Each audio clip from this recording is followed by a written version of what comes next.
மானூர் ஊராட்சி ஒன்றியம் தாளையூத்து ஊராட்சியில் 11/10/2025 அன்று ஊராட்சி மன்ற தலைவர் திரு சே பீர் முகமது அவர்கள் தலைமையில் காந்தி ஜெயந்தி தினம் கிராம சபை கூட்டம் நடைபெற்றது.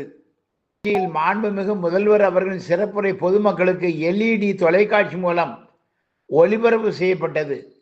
மேலும் அத்தியாவசிய பணிகள் தேர்வு செய்தல், சாலைகள், தெருக்கள், குடிநீர் ஆதாரங்கள் மற்றும் பொது சொத்துக்களில் உள்ள ஜாதி பெயர்களை மாற்றுவது, டெங்கு தடுப்பு நடவடிக்கைகள், வடகிழக்கு பருவமழை முன்னெச்சரிக்கை நடவடிக்கைகள் உள்ளிட்ட முக்கிய தீர்மானங்கள் நிறைவேற்றப்பட்டன. ஊராட்சி மன்ற துணைத் தலைவர் திரு காஜா மொய்தீன், வார்டு உறுப்பினர்கள், ஊராட்சி செயலாளர் திருமதி பாலா மற்றும் பொதுமக்கள் கலந்து கொண்டு சிறப்பித்தனர். தொடர்ந்து தாளையூத்து பஞ்சாயத்துக்கு உட்பட்ட பகுதிகளில் பொதுமக்கள் தங்கள் பகுதியில் குடிநீர், சாலை வசதிகள், தெருவிளக்குகள் உள்ளிட்ட பல்வேறு வேலைகளை செய்து தந்த பஞ்சாயத்து தலைவரை வெகுவாக பாராட்டினர். தாளையூத்து ஊராட்சி மன்ற தலைவர் SVS பீர் மொய்தீனிடம் அப்பகுதி மக்கள் மனு அளித்தனர். மனுக்களை பெற்றுக்கொண்ட ஊராட்சி மன்ற தலைவர் வருங்காலங்களில் ஒரு சில பணிகள் விடுபட்டுள்ளது, அதனை நான் செய்து தருவேன் என்று உறுதியளித்தார். அதனை தொடர்ந்து மக்களிடம் அவர் தொடர்ந்து கலந்துரையாடினார். தீர்மானம் நிறைவேற்றப்படணும். அப்படி கண்டறியப்படும் தேவைகள் உடனடியாக நிறைவேற்றப்படுவத மாவட்ட நிர்வாகம் உறுதி செய்யணும்.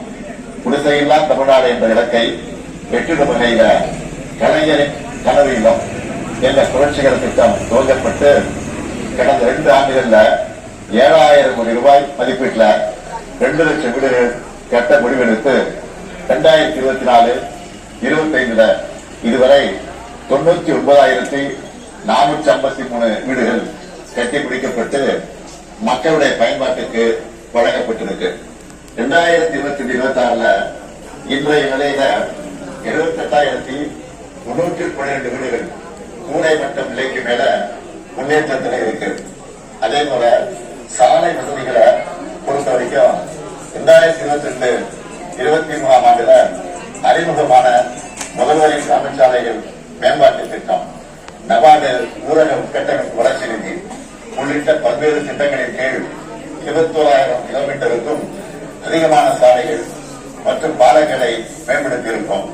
அனைத்து கிராம அண்ணா மறுமணி திட்டத்தின் கீழ் கிராமங்களுக்கான அடிப்படை வசதிகளை மேம்படுத்தும் முக்கிய முயற்சியா சாலை, குடிநீர், பள்ளிக்கூடங்கள், நூலக வசதிகள் போன்ற சேவைகள் விரிவாக்கப்படுது. தாய் மாணவர் திட்டத்தில் பெண்கள் மற்றும் குழந்தைகளுடைய நலனை மேம்படுத்த நடவடிக்கைகள் மேற்கொள்ளப்படுது. இவ்வளவு திட்டங்களையும் முன்னெடுப்புகளையும் நம்ம அரசு செஞ்சுட்டு வந்தாலும் குடிமக்களா ஒவ்வொரு தனிநபருக்கும் பல பொறுப்புகள் இருக்கு. அதையெல்லாம் நம்ம சரியா செஞ்சு நாம தான் நம்ம கிராமத்தை